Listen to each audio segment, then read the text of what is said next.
Oh, you the voice? Nah, not me. So if you're not the voice, who is? The people, man. The people's the voice. So what does that make you? That makes me the middleman. I'm the middleman.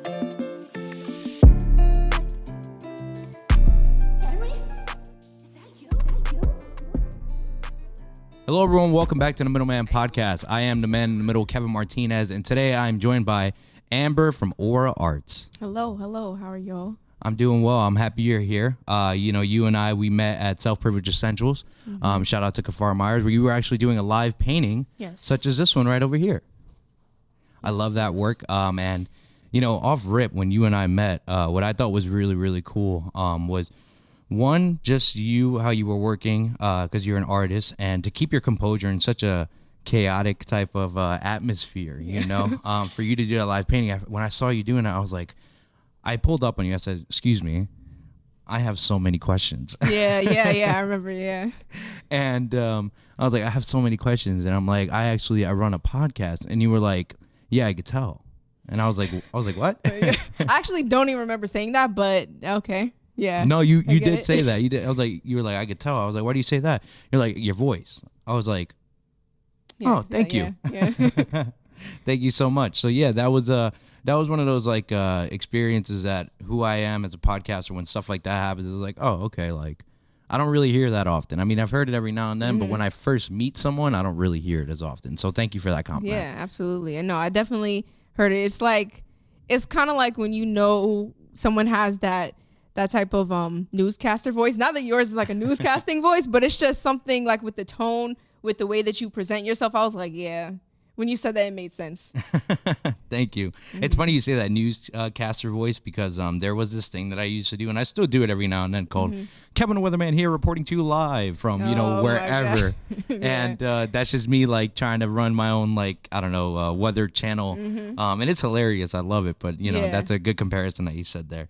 So yeah, like I said, I had so many questions for you, and I'm happy that you're here. So let's just dive into it. Okay, let's just dive into it.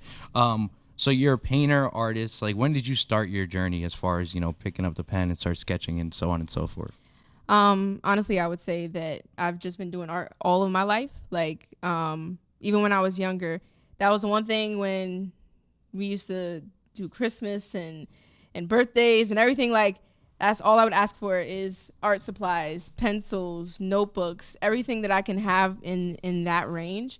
And I just feel like I've always had such a creative mindset. Even as simple as my mother, she used to, whenever she would go to work, we would have to travel with her. So we would be in her office, and they had the computer paper, and they would have their pens and highlighters. And I'd sit there and I'd take the cups from those, what is those things called? The water jugs. Okay, yeah, the water fountain. Yeah, and I would take the cups from there, and I would take the trash bags, and I would make little drums, and I would create my own little books and stuff, draw pictures in there, write stories and everything. So I feel like it was something that was always in me, that was just meant to be my gift, and it just kind of increased over time. So that's awesome. It sounds like it was a pastime for you. Yeah. At your mother's job, and you just started doodling. And I, hats off to you, because people who think like that, it's amazing. It's beautiful. Because I'm not artistically inclined. I can't really draw that well, and let alone paint. So when you hear those stories about how those people it always, I hear more often than not, it's I started doodling and sketching back when. Yeah. You know what I mean? And it's it's crazy to think that more often than not, it's the original start for most people. It's just we started sketching, we started doing doodles, and then it just grew into something more beautiful, grew into fruition. Yeah, definitely. So that's awesome. You've been doing that for quite a long time, and it's just been something that you felt was instilled in you. Yeah, I think it's just something that I could never let go of. You have hobbies and stuff, even as a child, that you're doing. I used to play with grass and pretend that it was food, and I would feed my family. But I obviously got out of that. I used to collect rocks, and I was like, okay, I got out of that. But art and drawing and paint, well, not even painting, because that came later in life, but those things always stayed with me. And it was something that in me, I was like, yeah, I need to keep doing this. It was I had a goal at such a young age, this is what I'm going to be doing for the rest of my life. So It's like my body just kind of moved with the way my mind was working. That's beautiful to like know what you want to do at such a young age. It really is. You know, it's like you're blessed to know like this is my path and I love it. So that's perfect. And I honestly I do like your name as far as, you know, your art page is called Orah Arts. OHAR. Oh, excuse me. ORAH. Excuse me. Thank you. Arts. And, you know, I like to ask people, like, what's the meaning behind it? Because I like aura. You know, aura is an energy that you give off. So then I'm like, I'm looking at your art, all the pieces of art that you've done. And I'm like, what type of aura is she trying to give off? And these are like the 3 auras that I thought to myself. I was like, is she trying to give off like a light aura, like a light, you know, be the light in a room? But then yet she can also be giving off a powerful aura because there's power in your art. I see it. As well as a beauty and just strong, you know, powerful. So like Orah Arts, like where did that originate and what type of aura are you trying to portray through your art? So it actually, I guess I would say it was probably like 3 or 4 years ago. I have a lot of nicknames, but this was one nickname that I felt like kind of stuck with me. And even to the point like when I was at work, I started like writing that on my name tag because my aunt, she... like we would read the Bible together a lot and everything. You know, I believe in God and everything. So she would read the Bible and we started getting into like the origin of like the words in Hebrew and like breaking it down, you know, the etymology, like learning what those different words mean.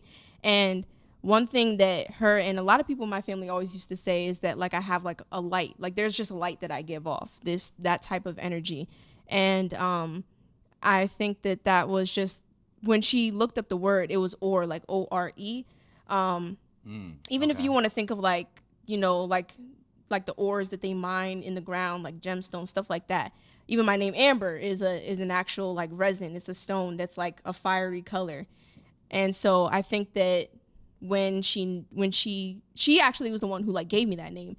And it was just to mean light. It was to mean fire. It was to like mean just brightness, bringing that type of thing. The name Orah, your aunt gave you the name Orah? Yeah, Orah, yeah. So it was just like a name that she would call me, you know, whenever she would see me and everything. And that's what I decided to name, you know, to name my craft. I was like, you know, I want what I produce to give light, to bring light to other people. So I wanted that to stay in there. But that's pretty much the origin of where it came from. And it kind of connected to me in so many different ways because, like I said, again, like my name is Amber. And when you look at that stone, it's not even a stone. When you look at the resin, it's that fiery color. It's the red and the orange. It's the brightness. And that's something that has always been seen in me. So I was like, okay, well, I guess that's what it is. I'm going to accept it like that. But yeah. Do you feel like it was instilled in you? Like when people were telling you like they see it in you, how would you like first react to that? Because I've gotten similar comments as in like you give off this light in the room, and it's like at first I was like, that's interesting because I never thought about it. I'm just me, you know what I mean? So when people were telling you that, were you easy to accept? Like, oh, you know what? Yeah, that makes sense. I honestly no, no, definitely not. Like it's hard for me to see what other people are seeing. So I feel like if I give that type of energy, I'm like, okay, cool. Like, I'm glad that's what you're feeling. And that's what I kind of make my motivation every day. Like, I want to make sure that that's the character that I'm showing, that I'm, you know, bringing light, bringing joy to people, and not like, because there's so much other stuff that's happening in the world, so much sorrow, so much pain, so much like anger. And I'm like, I don't really want to be another person doing that. So it's something that I feel like my body and myself and in my physical sense was like, yeah, like I accept this, I'm doing this. But my mind was like, yeah, no, I don't see what they're talking about. Like, it's like a universal purpose. Yeah. You know what I mean? It's like the purpose that was given from you, for the universe. That you just give off that energy. And, you know, I really will say this, like the way you are walking the walk and talking the talk right now is fantastic. Oh, appreciate it. Like you are well up here. She's up here. She's speaking loud. Like I love this energy. I really do. So you are giving off that high energy and that light tempo. And like you mentioned to me earlier, like you were like, oh, I'm not really that nervous, which is great, you know? And I'm like, you know, you don't hear that often. A lot of people are a little bit nervous, even though they know me through the podcast. So yeah, you are light and you know who you are. So kudos to you. Thank you. I appreciate that. You're welcome. You're welcome. So what type of artist would you consider yourself? You know, do you kind of like if you had to put yourself in a style, would you give yourself a style, or are you like diverse in your art form? Like, you know how they have like cartoonism, humanism, so on and so forth. It's hard. I'm sorry. I don't want to box you into a certain. It's fine. I guess I would call myself a painter now, like just because that's what I focus on a lot more. But if I were to put myself in a category, I think maybe like expressionism, or like an expressionist, because I feel like I get these moments where, and I it's not really, I think this is the first time, this painting right here, where I actually like was just led by that feeling. But I get these moments where I feel I'm not even closing my eyes. It's almost like I am just envisioning what I want to paint or what I want to draw. It's just coming into my mind. And especially if I'm welled up with a lot of emotion, if I'm feeling overwhelmed, if I'm feeling anxious, if I'm feeling extremely happy, and this image will pop into my mind. I'm like, yeah, this must be the Most High. Like, he's just downloading it in there. And I'll just feel it. And I'm like, yeah, I need to put this on the canvas right now. And so that's why I feel like it's more of it's just expression. It's whatever my emotions are taking in. Expressionist. Yeah, I like that, because that's good. That means that, you know, looking at your art, that makes a lot of sense, you know, just the things you draw. You know, I'm looking at some over there, I'm looking at the painting over here. It's expression based. It's what you were going through at that moment, or what you felt at that moment. And that's really, really cool, because then it's like you're sitting and you're thinking like, wow, what was she thinking? You know, it's like you had this image in your head even before it was even drawn on there or even painted on there, you know, as well as do you see as far as maybe even color scheme? Absolutely. Yeah. Yeah. It just, I don't even know. Like, I can just I could be sitting in this room right now, and, you know, just with the atmosphere of like how it is right now, something could just come into my mind, and it'll be an image of something. I'll see like different. It's almost like it's moving. It's like I'll see different structures like coming in. Like, okay, I want to add this. I want to take away that. Whatever. And then I'll start seeing the colors. And then, like, over time, it's going to end up changing when I actually put it on the paper. But, yeah, it just starts moving. It's weird a little bit. It's weird, but it's cool. It's so cool. That's just the way you work, you know? Like, that's just the way that your mind is wired. And it's like, it's been like that from such a young age. You got some books over here. What do we got on the table over here? Are those some sketches? Yeah, I have my sketchbook here, but I also have, like, these were like some notes that I wrote for myself when it was like years back, because it was like trying to help me figure out what type of artist I am, what type of stuff do I want to put out there. And that's when I really honed in on the whole fact of like, yeah, I want to bring light. That's what I want to give. So I decided, I was like, oh, I'm going to bring that. And my other book has like poetry and stuff, because I was like, that was one thing that I got into as well. And I felt like that kind of helped to open up my, I don't know what the word is, like, oh, wow. My creativity. That's what I should say. Yeah. I love this. I've seen this book on TikTok, I believe. Yeah, I think so. I think I have like a few things. Some stuff is just like random sketches. Some stuff like I actually took, and this was like something I redid. I noticed that one. Yep, I saw that. You know, speaking about this sketchbook right here, I saw on your TikTok you had something that you were doing called the Insecurity Challenge. What was that about? That's actually, I don't know if it's in this book. That, yeah, I was doing that at a time. It was actually supposed to be something that I was doing connected with another artist that I used to work with. And it just never came to fruition, because, like, I did one thing and it was just done. But I won't say that I'm as insecure as I used to be, but I still do have my insecurities. And I felt like I wanted to beautify them in a sense. That's probably not even a real word, but I wanted to make them seem good. Now.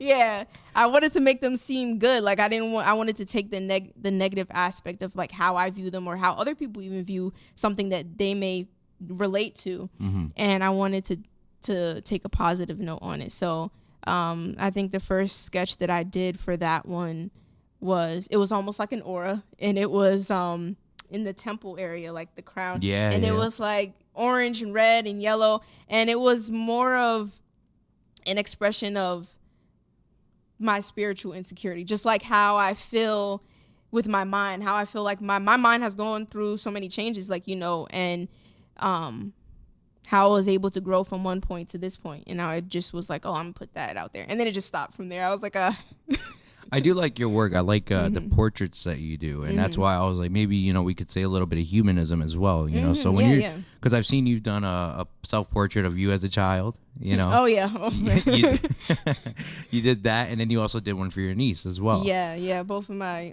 my two nieces. Yeah. So when you're doing pieces of work like that, what do you focus on the most? To really grab that human futuristic lifestyle. Like in this photo right here, if you could show it to the camera on the top. This woman right here. This one at the top, right? Yeah, there's a lot of detail in its focus, and you can see that it's clearly a person. What do you focus on the most when you're doing stuff like that? I think it's just I don't know. Like I try to get the aspect of whomever like I'm. Is that I'm inspired by someone? Yeah, it's I go on Pinterest for all my stuff. Okay. Not a sponsorship, but like definitely I go on Pinterest. And I look up different models or just random people. I like to find people who just don't look like what I don't know, society seems is like perfect. Who have different features, who have what people would consider abnormal, and I want to like do that. But with these sketches, I was like kind of staying in my comfort zone a little bit. Okay. But yeah, I kind of focused on just trying to make sure that I get the aspect of that person, but without making it too realistic, because I can tend to be a perfectionist. So I'm like, nah, I just want to allow myself to be authentic with what it is, It's beautiful. I love it. I love the work, especially with the pencil and the shading. Shading is key. Yeah. I believe Michael has a question for you. Okay. Yeah, I noticed like with the paintings, they're either like a certain color scheme, or like these two girls right here, they don't have a face or anything. Do you kind of go for more like a simple painting vibe, Yeah. I think because especially for those two, maybe like later I'll like show it, but like the one lady in the back who has like the head wrap and everything, like I didn't want her to have a face. I think I tried to paint a face on her and it did not work out very well. And then I was just like, she doesn't need one. She's fine. And I think it was in the beginning stages of when I started to really get into painting, and I was like, oh, this is something that I actually like. So I'm gonna really get into it. But I didn't want to overdo it, because like I said, like with the perfectionism, like I go too deep, and I'll start like adding too much detail, and then it gets ruined. And I'm like, you know what? Let me just keep it simple.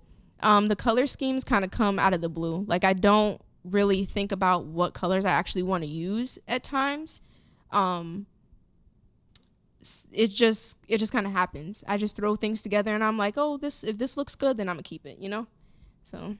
Yeah, I do like the simple, like the simple look to them. Thank you. Yeah, Thank like the minimalism of it. So. I really like your color scheme as well. That's definitely where we're going to be heading to next. But before we go there, I just wanted to say that I was checking out your TikTok. Would you mind shouting out your TikTok for people to go ahead and look at it? My TikTok is Orah Arts. This is pretty much the same as the Instagram. So yeah. Awesome. So with the TikTok, there was this one video I was watching where you were narrating, right? You were like, "Hey guys, welcome to my studio. This is my studio," and you were narrating what was going on and how it was looking, right? But towards the end of that, you're like, "Nasty paint bucket, got my colors everywhere," so on and so forth. And then you were like, you said, "If your studio's not messy, are you really working?" And I was like, "Nah, I felt that." Yeah. No, I felt that. I forgot that I even did that. I'm like, the cringe just started like rolling into me. But yeah, I do definitely believe in that. And I think it's more of a way, once again, like assuring myself that like it's okay to mess things up. It's okay to not be a perfectionist. It's okay to just let things just fall all over the place. And I feel like that's the one time when I'm doing my art where I'm like allowed to do that, because I always like structure when it comes to everything else. But yeah, like, and I've even had people come to me like and they'll see like my hands messy, like when I'm painting and stuff, and like I got like paint all over my clothes, and I'll just be like, "I'm sorry, I'm such a mess." They're like, "No, you're a painter." And I'm like, "Oh yeah, you're right." So no, I wanted to, it conjured up the question for me. I was like, do you feel like sometimes disorganized chaos can create beautiful things? Oh, absolutely. Yeah? Yeah. When I mean, it's on topic, but it's off topic. But when you think about, I remember learning in school a long time ago that like when a forest like catches on fire, like and the whole forest burns down, like obviously that's chaos. Like fire is chaos. Fire could be beautiful, but it destroys a lot. Mm-hmm. And when these forests are being burned down and however it may happen, it, you know, completely obliterates everything that it's in its path. But over time, I don't know what it is. It's like the minerals and the different stuff that comes from the fire, like it goes into the soil, it helps to rejuvenate the soil, and then life comes back again.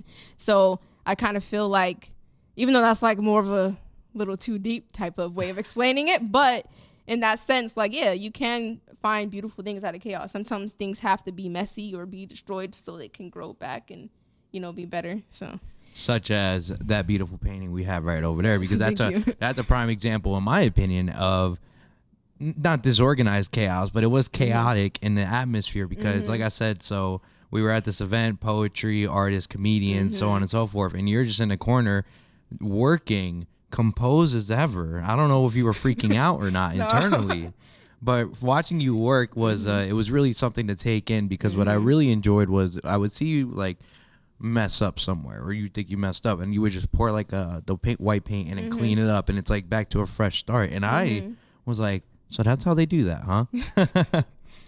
It's like, I want to say like yes, but at the same time, like this painting was so freeing for me. Like this is the first time I've ever done anything like it, and I like as soon as I brought it home, I realized I was like, dang, there's so many mistakes on here. I don't like it, but when I was doing it, I did definitely mess up a few times, and I was like, I don't like how this area is looking. I don't like how that area is looking. You know, she was supposed to have 2 eyes and she has 1, you know, stuff like that. But I feel like I was just kind of just letting everything flow. And even though there was a lot of stuff going on, like I was just in the moment, you know, and I tried to create my own place of peace, because otherwise things will not get done. So that's just how that turned out. It came out beautiful, and like I said, you were just composing that, so I'm like, wow, this is like beautiful. This is like disorganized chaos, and now we have something beautiful here. Yeah. And as I was looking at all your colors, we were just talking about the color scheme and everything. I feel like you incorporate a lot of colors of nature within your pieces of work. Yeah, definitely. And my one buddy was like, "Oh, you should definitely ask her like her palettes and why she uses these colors." So, would you care to explain why you feel like you use Mother Nature colors more often than not? I just love them. Yeah. Yeah. I love nature. I love being in nature. I get a lot of my inspiration from there, because the colors are so unique and ever changing. And so, I don't know if you guys noticed, but like I never use red too often. I don't really like red. There's something about that color that I'm just like, stay away from me. But the other colors like brown and orange and yellow, it's like so much warmth. And like, you know, I think when a lot of time people see blue, they see like cold, they see sadness, and I'm seeing like water, and I'm like life, and it's just so like I love the outside, I love nature. So, you know, I think it's something, once again, I'm just like, it just kind of happens, because I'm like, I normally will gravitate towards those colors, so it just I'm just like, whatever color fits the moment, that's what I'm gonna put on there. With that painting right there, I thought of like, you could feel like it could be a woman who was submerged in water or coming out of water. You know, that's what I felt with those colors that you did there. So I was like, I did notice that you said in your bio it says Mother Nature enthusiast. Yeah. Oh, so, yeah. It said that. Look, I'll be researching, bro. I'll be looking at this stuff. Yeah, no, you do.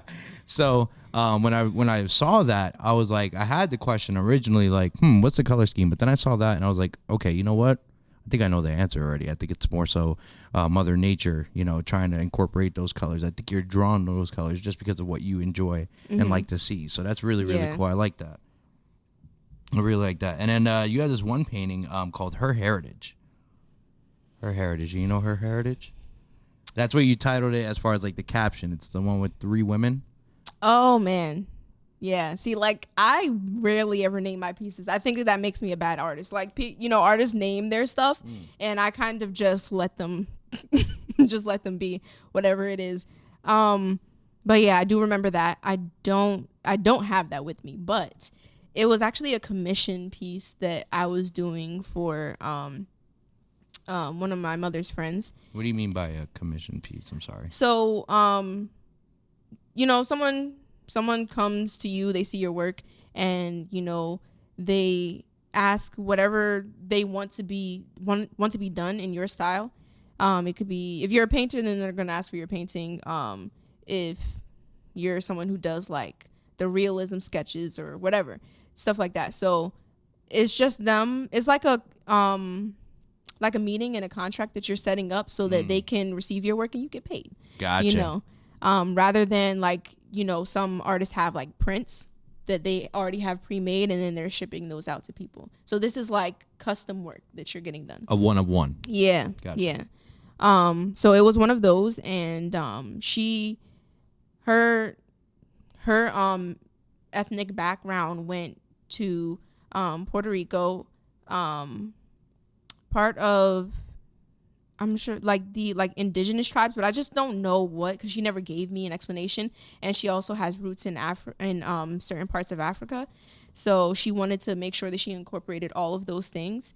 And she wanted 3 women to be joined together, showing like basically who she was. And I feel like I just called it her heritage because it was, it was like, it's her that life. Makes sense. Yeah. Yeah. That was an interesting piece to do because I started it over like so many times and I procrastinated so bad on that one. I did one canvas and it was turning out so well, and then it was turning out so wrong, and I scratched her face off and I was like, yeah, we're done. We're not doing this. And I put it to the side, and then I waited like a month and I went back to it, and then all these ideas started flowing in.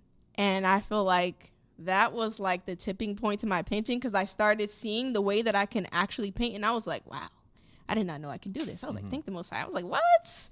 I can actually paint. This is amazing. So I was doing it, and it just kept getting better and better. And then I was like, okay, this is going to be a good one. And I think I'm glad that that I messed up once again, because I was able to make something even better in the end. But yeah, that was that one at least. I really enjoyed that piece. I thought it was a beautiful piece. I have some notes here that I wrote down. Maybe we can insert the photo here since it's no longer with you. Yeah.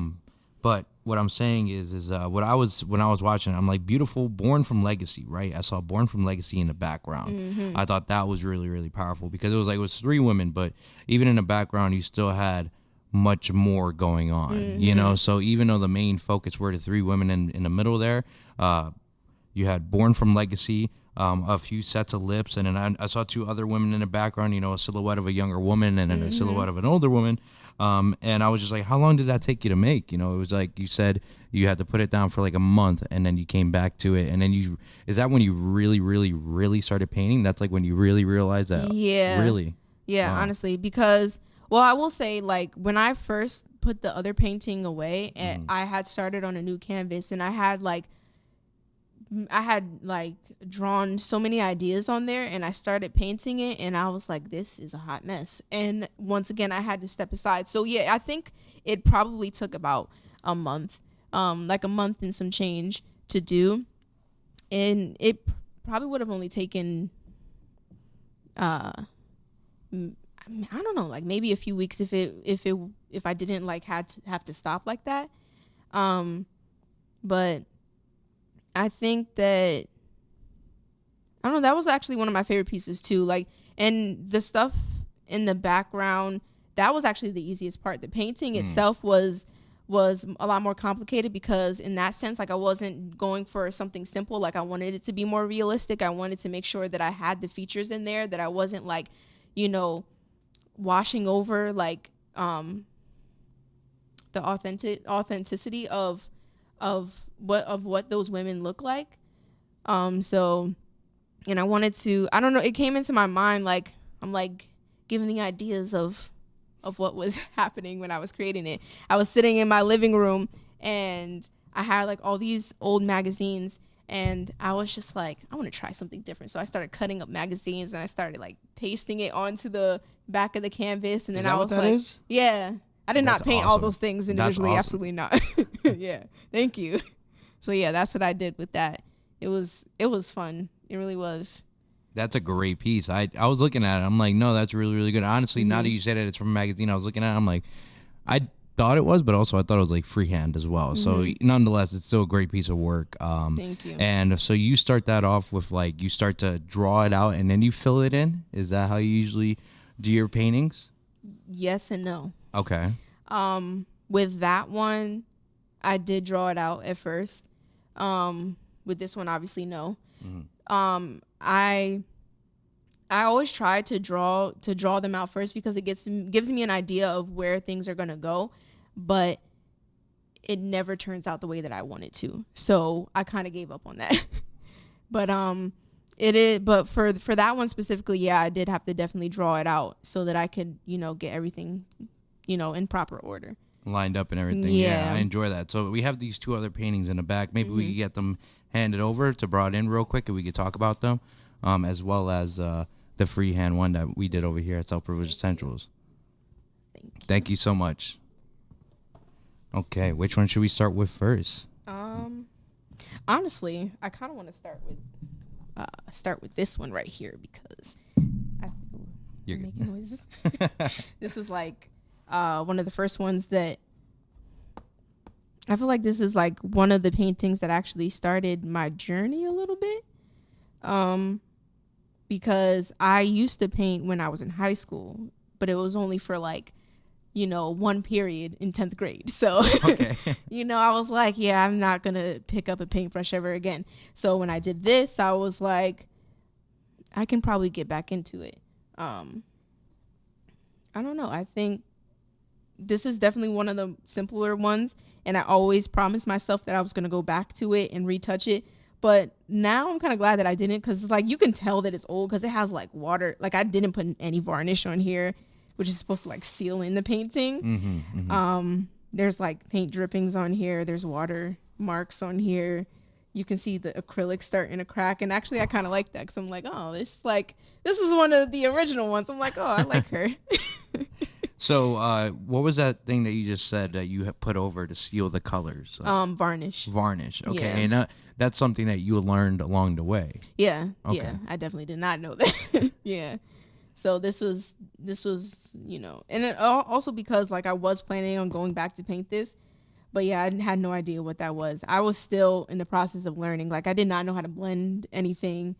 I did not know how, like, she's so disproportioned too, so I was like just starting. I think it looks beautiful. I do enjoy that. And you mentioned earlier that, some people you don't give faces to. Oh, yeah. And this was one of those pieces that you were like, I feel like it just doesn't need it. Yeah. That's unique. It's actually interesting because there's a lot of people who, they tell me, there's a few people that is like, oh, why doesn't she have a face on there? And I'm just like, cause she doesn't need it. She's fine. Like, leave her alone. She's good. And then like my mother, definitely like one of my biggest supporters. She's like, I like that. I like how she looks. She doesn't need it. She looks great. So it, I don't know. It speaks to people differently. Because art is subjective. Yeah. Art is very subjective. Yeah. It speaks to everyone differently, know, and I want to give you this compliment right now. As I was talking to one of my Canna Poppy, Canna Birdo, he's an artist. I was having him analyze your work, and he's like, dude, I'm looking at her work, and it's just soothing. Oh my he's God. He's like, it's just soothing. And I was like, soothing how? And he was like, it's soothing by the colors, like the work and all that, so has anyone ever given you that type of compliment? No, I really do appreciate that compliment. I thought that was unique. Yeah, very much so. I have never heard that before. Even, you guys just asking me about the colors, like I've never heard that before either. That's so crazy. A lot of people, I think too, people have a certain perception when it comes to artists.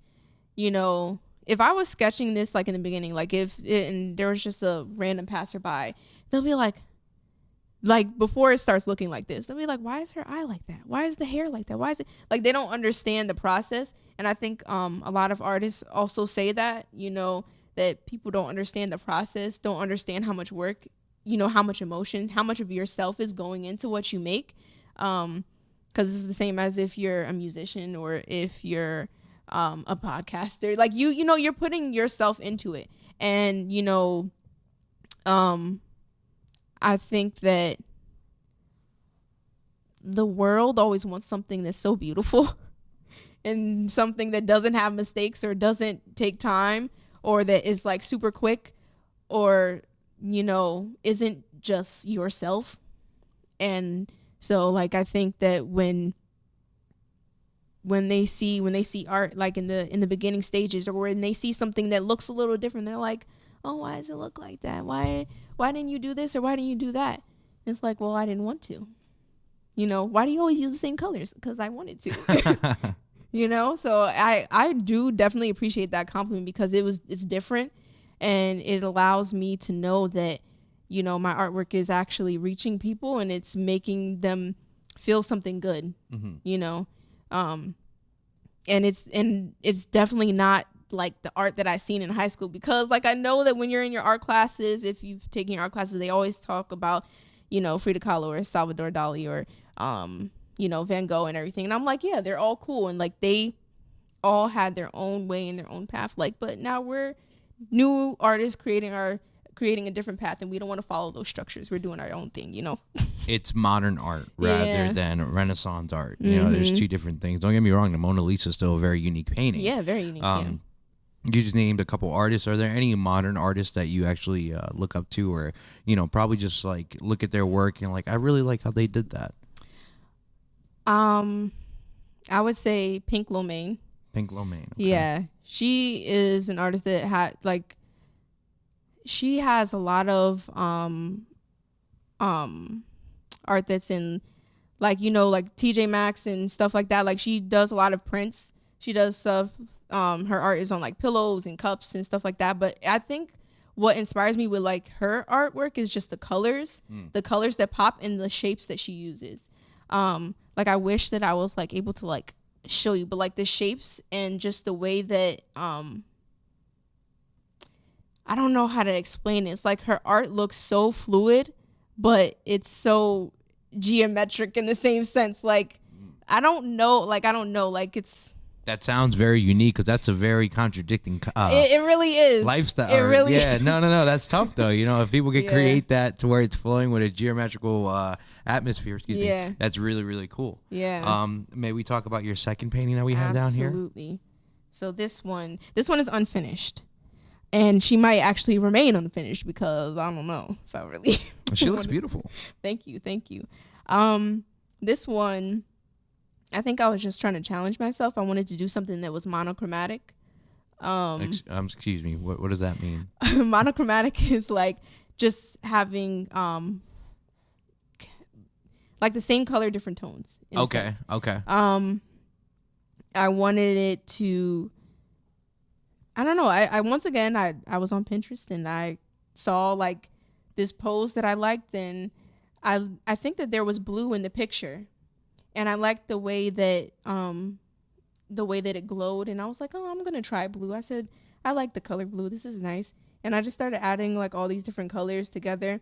And this is like kind of one of like the one of the nude paintings that I've done. Because I started getting into that too. Because I was like, it's once again the simplistic thing. Like I didn't want to have to do extra. Like I don't want to draw clothes. Yeah, no, okay. So I was like, yeah.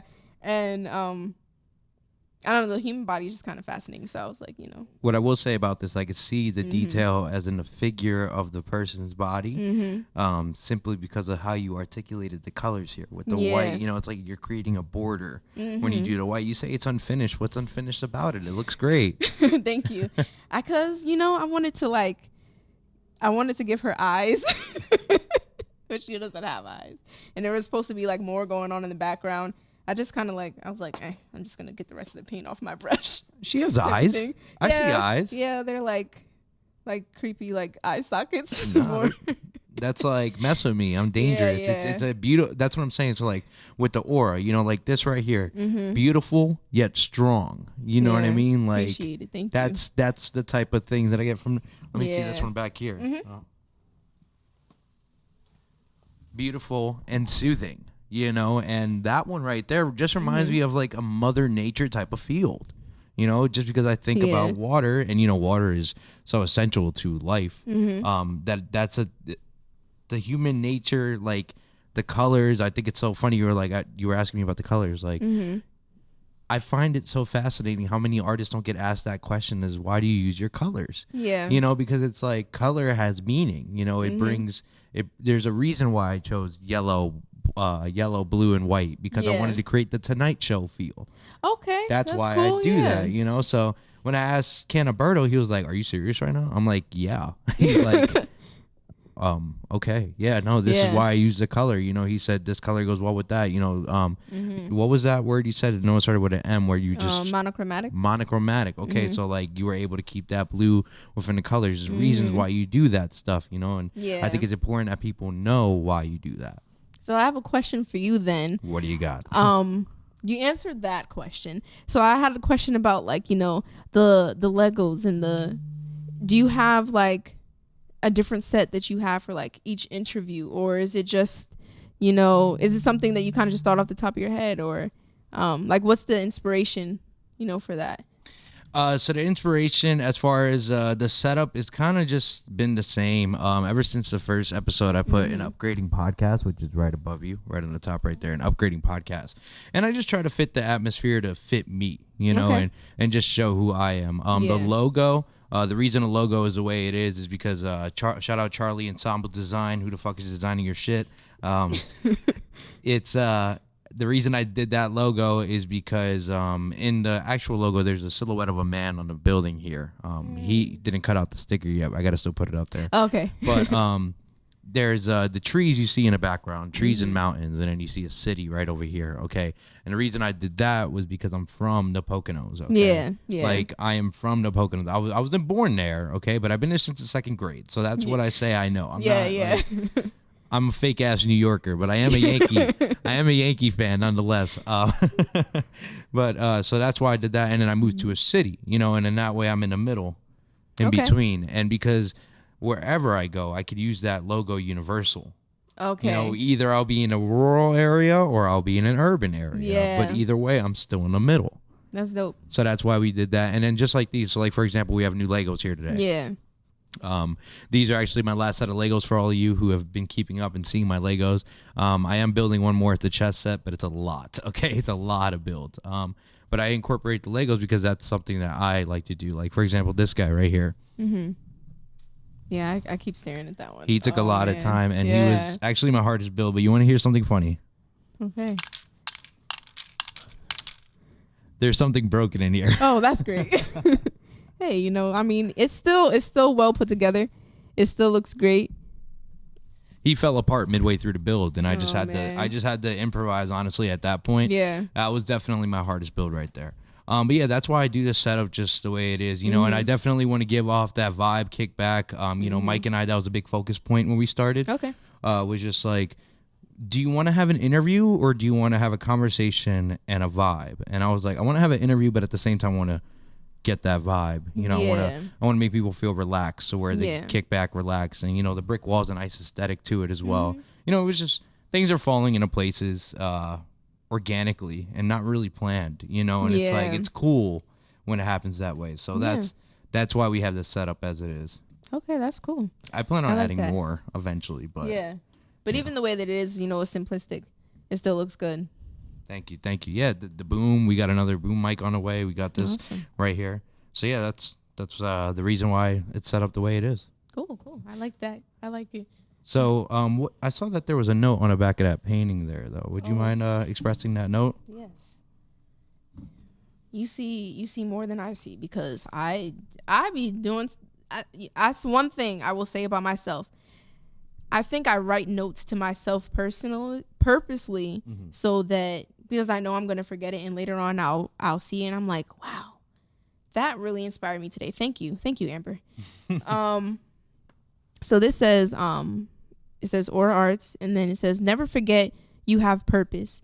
Don't give up on yourself because things go wrong. Be the best you. And you wrote that to yourself after you were done painting that? Yes, it's to myself and also a message to other people, because I figured like when I finished this, and if I were gonna, give it to somebody or someone wanted to purchase this, that they'd like to have a nice little message for themselves. I agree. May I ask you? I see Monette. It's actually Monet. Monet. So, excuse me. No, it's okay. This is actually my middle name. I have two middle names, Brittany and Monet. Brittany was the name that my grandmother gave me on my dad's side, and then Monet was the middle name that my father gave me. So my name was supposed to be Amber Monet Rodney, and he named it after his favorite artist, which I felt was like very interesting. And so I just started signing my stuff that, because I was like, that's me. I want to make sure that I have an interesting signature on there. I like it. I like how you incorporate the M and the O together right there. I really like how you do that, Monet. You said your father, he named you after an artist. Is he an artist himself? He is not. Oh, okay. He's an artist of stick figures, but but yeah, Better he than definitely. me. I mean, he still loved art, and he appreciates art and music and all of those types of things. So I think that was just something that I don't know what it was. He just decided to give that to me. Even just them naming me Amber, they said it was so hard for them to find a name for me, especially because, I have a West Indian last name and it ends in a Y, and it's very hard to find a first name that flows well with that type of last name. So that's what they kind of came up with. But, I have the lights and then I have the art. So it was just bound to happen. It's my destiny. I love it. That's your purpose. Yeah. Apparently I was named Kevin. My mom was looking at a rock and she legit said, yeah, we're going to name him Kevin. Legit, that's the story I got. Yeah, and no, actually my little brother too, Jonathan as well, a rock. And my mom actually has that rock. Like she kept it. Really? Yeah, no cap. It's followed us on every move. And I'm like, yo, like, and I'm it's like the other child. There's a photo of us all holding the rock because we were like, yo, bro, this is like our brother. Oh my God. Yo. Oh, that is so funny. May I ask you, are you ever interested in doing anything on a bigger scale, such as a mural? Yes, definitely. I definitely want to do a lot more research on it. I did actually start painting a mural over at Self Privilege.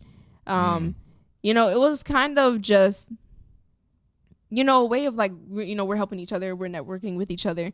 And also because, me and Kafar, we went to high school together. So, we went to the same high school. Yeah, so then, yeah, we all went to school together. This is the Poconos. So, Wait, your last name is Rodney. Do you have a brother? I do have 5 brothers, but they have a different last name. Okay, never mind. Yeah. I was like, maybe I know a brother, but continue. Yeah. But yeah, I did start doing a mural in his shop. I didn't really get to finish it because, duty calls when it comes to work and life and all those different things. But I do definitely want to do something on a larger scale, inside shops, maybe outside. Like I want to, I don't know. I just want to see it. Like I just want to see what I can create. See, the reason I asked is because we are in Scranton right now, and in Scranton, I don't know. Have you ever been around here? Have you really ever toured this area before? I don't think so. Okay. Well, I'm gonna recommend a few spots that you stop before you leave because Scranton is actually there's murals being put up on like a monthly basis right now. Wow. My one friend Charlie was telling me that they are giving artists like you fill out an application and if you get chosen and that's it.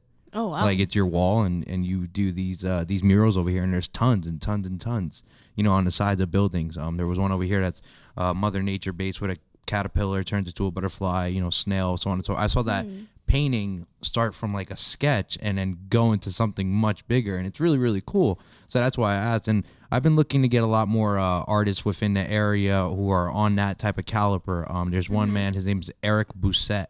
Hopefully I said his name right, but he's a big part of the mural community, and I've had an interview with someone who knows him, so I'm hoping that one day him and I could cross paths and we could do something like that. But definitely look into opportunities such as creating murals because I think those are like the everlasting staples. You know, it's like almost building your own building. Like if you were an architect, it's like, I painted that. That's my painting on the side of a building. So that'd be really, really cool. I think you should, if you could, look into it more. No, I definitely will. Thank you. Of course. Now you were saying what other books we have here? You said you do some poetry. I read that a little bit. That was like.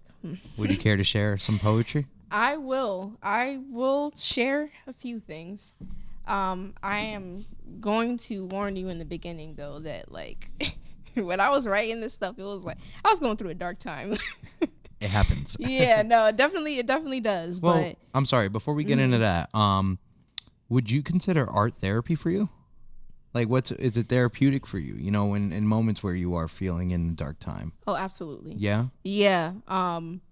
Even in the most recent example, I was just leaving work and I was super overwhelmed, super, just like having a breakdown. Like it was just a lot. And immediately in my mind, like the first two things I was like, I need to get home, pray, and then I need to paint. Like, that's it. Like, that's it. Because I'm just, life does definitely get overwhelming. So, like, that's where I gravitate to. And the one thing that my mother always told me, she said, when you're feeling like that, when you're having those heavy emotions, she's like, put that in your art. And I'm like, you're right, Mom. Mm-hmm. Yeah, no, that's perfect. That's beautiful. It's a good way of therapy for you. I asked you that because I did see it on one of your captions. Art is therapy. Yeah. Art is my therapy. And I'm like, yeah, it's got to be, right? Yes, definitely. Okay. Absolutely. Well, let's tap into your poetry. All right. So, and I would say this too definitely is this was my therapy as well, the poetry. I'm trying to see if I do enjoy poetry. There's a lot of poetry events. Shout out Mr. Melville, Mr. Monk. He's been doing his poetry shows. He's been going all around Scranton. And I've really seen him creating his team here. You know, he's got a lineup full of poets, and I'm like, this is awesome. You know, for him to have been able to create a community such as that. So, poetry is beautiful. It is very beautiful, and I think it really opens you up to a different part of yourself. It allows you to be more aware of what you're feeling. It's like introspection. It's just like journaling. You know, I do a lot of journaling as well because, there's times that you have to get those things out. You have to understand what you're feeling. I agree. I'm just gonna go back to the beginning. Sorry. No, you're good. I started a journal actually recently within the year. I am turning 25 Thursday actually. But when this is released, I will be 25 by then. Okay. But at the age of 24, I was like, I need something to just like write down some ideas and some notes to myself. And I titled it Highs and Lows. That's what it's called. It's called Highs and Lows. And I'm like, the more and more I write about it, it will just become like a series, Highs and Lows Volume 1, Highs and Lows Volume 2. And it's basically like, it started as highs and lows, but then I added a third factor to it, which is just mids, which is like, I'm just here. You're just here. Yeah, that's actually like the best way to describe it, because there are those moments, definitely. There are those moments where you're just like, I'm just here. I don't have any. There's no deep emotions. It's just existing a little bit. We're just here, and at the end of each insert, I either write high or low, or mid, and I circle it, and in that way, I know how I felt, who I was around, what was going on, And I think that if you look at the consistency of many highs you have, right, you'll start to realize a pattern as to who you were with or what you were doing before, And then same thing with the lows. Who were you with? What were you doing? Why were you feeling that way? So it's ways to find out what makes you happy and what makes you feel sad. And that's the theory of highs and lows. I get that. Yeah. I wanted to... Do you mind if I read too? No, of course.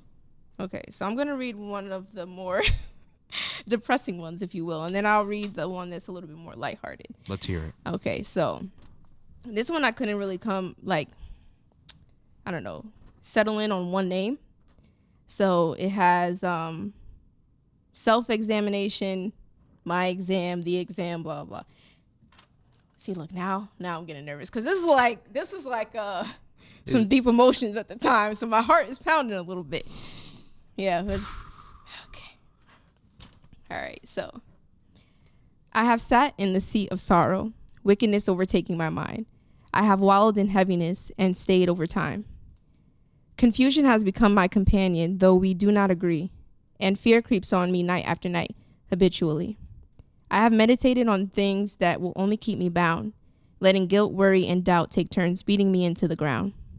The scriptures say, my sheep hear my voice, but all I hear is silence, while I blindly lead myself, yet pray for y'all's guidance.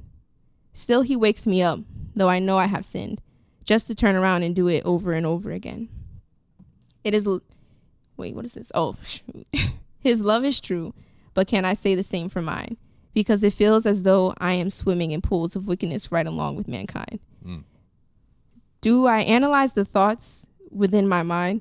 Have I been, oh goodness. See, this was an old one. Okay. Hold on, guys. Rewind. Do I analyze the thoughts within my mind?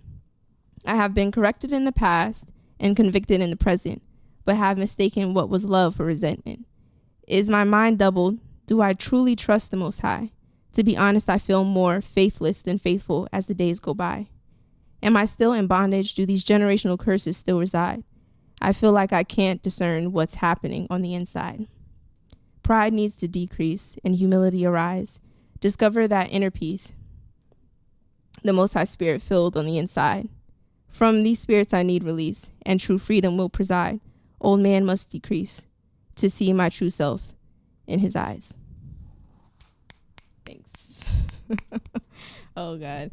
That was beautiful. Yeah, thank you. I sense a challenge of belief in that one. Yeah. That's what I sensed. I think it was a challenge of belief in myself in a sense. Like, no one could ever take the Most High from my life or from my heart because, I know the things that I've been through and I know the things that I've been, delivered from and, things that I've just really overcome. But I think that I've always struggled believing in my redemption and believing in that I could be greater. The one thing that I think that's also it kind of connects to my art in the same way, because I always tell people that I'm so great at giving optimism to others except not to myself. I'm good at helping others' lives to improve, but not improve my own life. I struggle with, I battle with just trying to see greater for myself and do better for myself. And, it would I feel like with that poem, it was almost like there was just a darkness looming over me that was just you're never going to be good. You're never going to be great. You're never going to do anything good for yourself. People are saying all these good things, but you don't believe it. It's not true, and it was just real heaviness. I'm not gonna, it was just negativity all the time, Self-affirmation was difficult for you. Yeah. That's the best way to explain it. Yeah. Gotcha. Yeah. But, I will say that I have, thank the Most High, passed from that point. There are times where, of course, you do get, sad. You feel down. You get down on yourself as well. But I'm not in that place anymore. So, I'm very thankful for that. And it took a lot. It took a lot of things. I was going through a lot at that time as well. A lot of different changes and movements in my life. So, yeah. Happy you're out of that dark hole. Thank you. You're welcome. Final poem, and then we're going to have to start wrapping things up here. Yes, absolutely. Okay, so. You can find me where the willows are, where the skies are painted blue, reflecting on all my lasting memories, the ones that lead me back to you. You can see the clouds begin to swell, seconds before the rain pours down, cleansing me of all my past mistakes, seeping deep beneath the ground. If you walk along the river bend, you'll find me laying there alone, basking in the rays of sun above, laying along the pastures below. These are my moments of great escape, and there are more tales to come, soaking in the waters of my memory and creating all new ones. I like that. Thank you. I really like that. Ooh, that's beautiful. Thank you. That was slick. I loved it. Thank you. Amber, thank you for sharing some poetry. Thank you for coming through to the Middleman Podcast. Absolutely. You are a wonderful artist. I'm looking forward to anything that you're going to be creating because, like I said, you give off this aura. Your aura, you're spot on. You're doing it. You're doing it on a different level. It's beautiful. It's self-taught. And it's just beautiful, you know what I mean? So usually before we get off the air here, I like to give the floor to my guests. You know, any messages that you would like to share for the people listening, anything that you have up and coming that you want people to be looking out for, so on and so forth. Maybe some advice you give to young starters, you know, in the painting or art world. The floor is yours. For the young people, definitely. Like, you know, just continue to believe in yourself. Continue to just remind yourself that there are people out there that are supporting you and just lean on them, lean on the Most High. Make sure that you stay grounded in the things that you want to do and know that it's okay to change what you want to do. Even later in life, you could be 10, you could be 25, you can be 45, you could be 65, whatever. If you want to change what you want to do, you don't want to do it no more, don't. Go ahead. You can do that. It's fine. And once again, like, you can be whatever you want to be. So I just thank you. I do appreciate this, just this interview. I appreciate, you know, the comfort in here. I appreciate just the time, you know, taking out your time. So it was great. You're welcome. Thank you for coming. And thank you for being a fantastic guest, in my opinion. Off rip, just like, I'm here and I'm ready to go. So I really love your energy. And we're going to keep it going because we have tea time right after this. Awesome. All right. Thank you for all watching. Remember, not brought to you by, but inspired by Arizona Iced Tea. Thank you for watching. This is Kevin Martinez, the host of the Middleman Podcast. See you later.